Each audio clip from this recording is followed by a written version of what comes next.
সন্দেশখালী ঘটনার দিকে নজর দিব। এবার আক্রান্ত নেজাত থানার পুলিশ, একাধিক পুলিশ কর্মী তারা আক্রান্ত হয়েছেন। সন্দেশখালীতে গিয়ে তৃণমূল কর্মী মুসা মোল্লা, তাকে ধরতে গিয়ে আক্রান্ত হয়েছে পুলিশ এবং যেটা জানা যাচ্ছে যে আক্রান্ত পুলিশ কর্মীর সংখ্যা 6 জন, অর্থাৎ 6 জন পুলিশ কর্মী এই মুসা মোল্লাকে ধরতে গিয়ে আক্রান্ত হতে হয়েছে তাদের।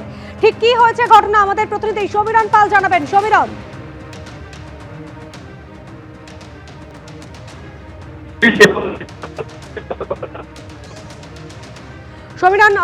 সমীরণের কথা আমরা স্পষ্টভাবে শুনতে পাচ্ছি না, আবারও যোগাযোগ করার চেষ্টা করছি। আপনাদের জানিয়ে রাখি, অভিযুক্তকে ধরতে গিয়েছিলেন এবং গাড়ি থেকে নামিয়ে নেওয়ার অভিযোগ মুসা অনুগামীদের বিরুদ্ধে। এখানেই শেষ নয়, পুলিশের গাড়ি ভাঙচুর করা হয় এবং মোট 6 জন পুলিশ কর্মী, একজন অফিসার সহ 6 জন পুলিশ কর্মী জখম হয়েছেন। 9 জনকে গ্রেফতার করেছে ঘটনার জেরে পুলিশ। সমীরণ পাল আমাদের প্রতিনিধি রয়েছেন আমাদের সঙ্গে টেলিফোন লাইনে। সমীরণ, ঘটনাস্থল ফের সন্দেশখালী, ইডির পর এবার রাজ্য পুলিশ আক্রান্ত হলো, 6 জন পুলিশ কর্মী আহত হলেন। সমীরণ, দেখো, মোট 6 জন পুলিশ কর্মী আহত হয়েছেন। গতকাল রাতে মুসা মোল্লাকে পুলিশ যখন তার বাড়িতে যায় তল্লাশি চালাতে, সেই সময় হুলোপাড়া এলাকায় যখন পুলিশ তাকে গাড়িতে তোলার চেষ্টা করে, সেই সময় মুসা মোল্লার অনুগামীরা পুলিশের ওপর ঝাঁপিয়ে পড়ে, লাঠি বাস নিয়ে পুলিশের ওপর হামলা চালায়। 6 জন পুলিশ কর্মী অফিসার সহ জখম হয় এবং শুধু তাই নয়, যখন ঘটনায় পুলিশ আক্রান্ত হয়েছে, রাজবাড়ি ফাঁড়ি থেকে আধিকারিক যখন গাড়ি নিয়ে ঘটনাস্থলে পৌঁছে তার গাড়ি লক্ষ্য করে ইট ছোড়া হয়, গাড়ি ভাঙচুর করা হয়। এরপর বসিরহাট পুলিশ জেলার শীর্ষ কর্তারা পুলিশ সুপার হোসেন মেহেদি রহমানের নেতৃত্বে ঘটনাস্থলে পৌঁছন এবং তারা তল্লাশি চালায়। রাতভর তল্লাশি চালিয়ে 9 জনকে গ্রেপ্তার করা হয়েছে, বাকিদের খোঁজে তল্লাশি চালানো হচ্ছে। এই ঘটনা ঘটালো কারা, অর্থাৎ এই ঘটনার পেছনে নেপথ্যে কারা আছে? মুসা মোল্লা একজন তৃণমূল কর্মী এবং সেই ঘটনায় তাকে কারা, পুলিশের ওপর হামলার ব্যাপারে তাকে কারা ইন্ধন জোগালো, তারই উত্তর জানার চেষ্টা করছে পুলিশ। আর সেই কারণে বয়ারবাড়ি 2 নম্বর গ্রাম পঞ্চায়েতের প্রধান উপপ্রধানকে আটক করে জিজ্ঞাসাবাদ করছে পুলিশ।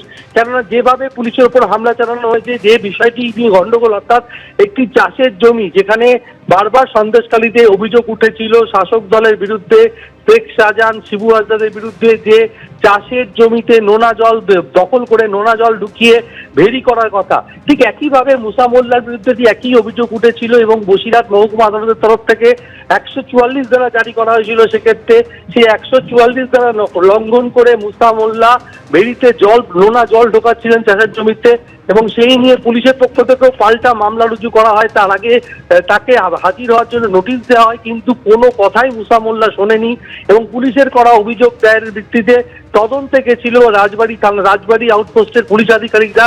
সেই সময় পুলিশের উপর হামলা চালায় মুসা মোল্লার অনুগামীরা এবং ঘটনাস্থল থেকে মুসা মোল্লা পালিয়ে যায় এবং যারা হামলা চালিয়েছিল তাদের মধ্যে থেকে 9 জনকে পুলিশ গ্রেফতার করেছে। ঘটনায় 9 জনকে গ্রেফতার করেছে পুলিশ এবং যে ঘটনায় 6 জন পুলিশ কর্মী জখম হয়েছেন, ঠিক যেভাবে 2024 সালে 5ই জানুয়ারি ইডিকে আক্রান্ত হতে হয়েছিল, এবার রাজ্য পুলিশ আক্রান্ত হলো তৃণমূল কর্মীকে ধরতে গিয়ে সন্দেশখালীতে।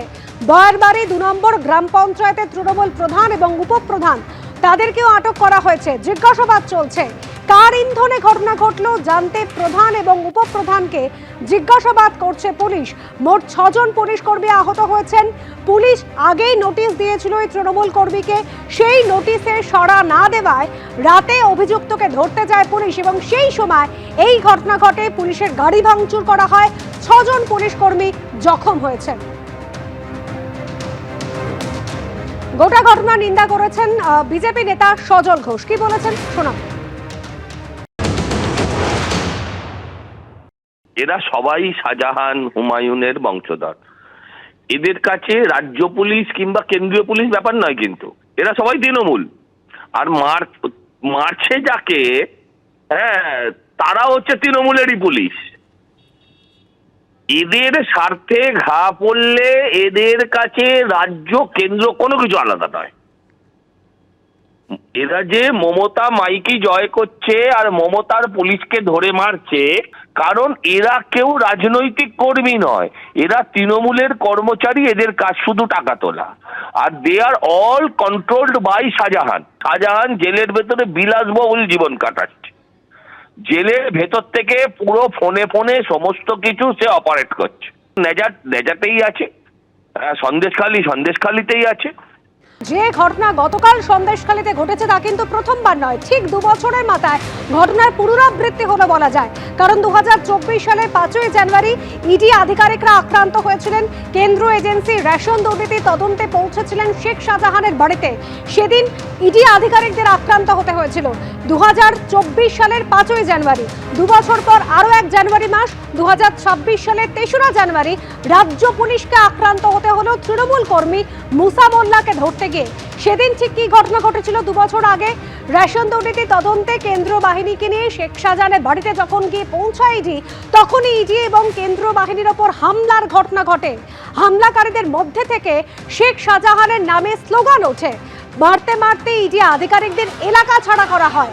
কেন্দ্রীয় বাহিনীর জওয়ানদের প্রাণ ভয় ইডি আধিকারিকদের অনেকে সংবাদ মাধ্যমের গাড়িতেও আশ্রয় নিয়েছিলেন। একেবারে চুরমার করে দেওয়া হয়েছিল ভেঙে কেন্দ্রীয় বাহিনীর সশস্ত্র জওয়ানদের গাড়ি। আর এবার 2 বছর পর নেজাট থানা পুলিশ গিয়ে আক্রান্ত হলো তৃণমূল কর্মী মুসা মোল্লাকে ধরতে গিয়ে। এক্ষেত্রেও কিন্তু পুলিশের গাড়ি ভাঙচুর করা হয়েছে। একজন অফিসার সহ 6 জন পুলিশ কর্মী আহত হয়েছেন গতকাল রাতের ঘটনা।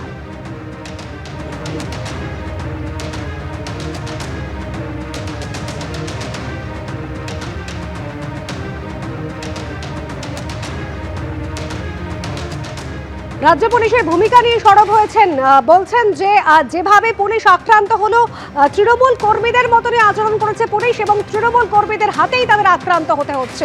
কটাক্ষ করেছেন সিপিএম নেতা শতরূপ ঘোষ।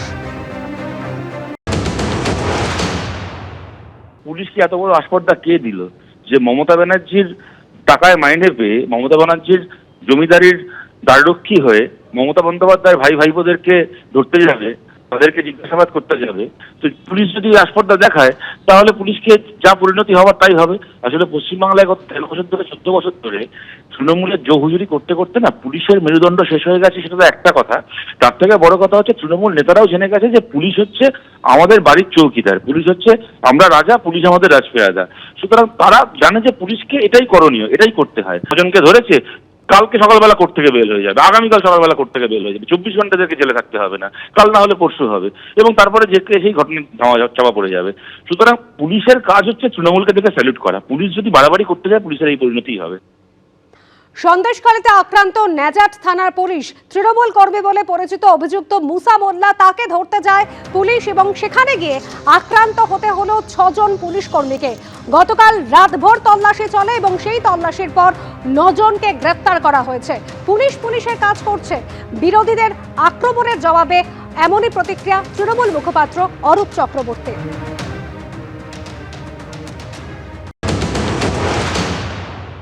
ঘটনা নিন্দনীয়। পুলিশ ইতিমধ্যেই ব্যবস্থা নিয়েছে, একেবারে কোন রকম রং না দেখে প্রত্যেকের বিরুদ্ধে দৃষ্টান্তমূলক পদক্ষেপের জন্য ইতিমধ্যেই প্রশাসনিক স্তরে ব্যবস্থা গ্রহণ করা হচ্ছে। এরা বড় বড় জ্ঞানের বাণী দিচ্ছে, যাদের আমলে ডিসি পোর্ট বিনোদ মেহতাকে খুন হতে হয়, যার ইন্ধনে খুন হয়, তিনি বামফ্রন্টের বছরের পর বছর ক্যাবিনেট মিনিস্টার ছিলেন, ডিসি পোর্ট তাকে খুন হয়ে যেতে তাদের থেকে জ্ঞানের বাণী শুনবো? এ রাজ্যে যদি কোনো অন্যায় হয়ে থাকে, এ রাজ্যে 1000টা কাজ করলে 999 টাকা ঠিক হলে একটা কাজে কোথাও ত্রুটি বিচ্যুতি হতে পারে, এবং সেটা সরকারের পক্ষ থেকে নয়, একটা মবের আউটরেজ। সেই জায়গাটাকে পলিটিসাইজ করে এই বিরোধীদের আসলে রাজনৈতিক অন্তঃসার শূন্যতা এমন জায়গায় পৌঁছেছে, এদের সামনে কোনো কনস্ট্রাকটিভ বিরোধিতার জায়গা নেই, ইস্যু নেই। তাই যদি কোথাও কোনো ছিদ্র খুঁজে পাওয়া যায় সেটাকে নিয়ে মাঠে নামতে হবে, সেটা ভালো কথা। বিরোধীরা গণতন্ত্র সেটাই করবে, কিন্তু আসলে বিরোধীরা রাস্তায় 365 দিন না থাকলে যেটা হওয়ার সেটাই হচ্ছে। ওই জন্য এরা ভোটের বাক্সে শূন্য হয়ে থাকছে। এবিপি আনন্দ, এগিয়ে থাকে, এগিয়ে রাখে।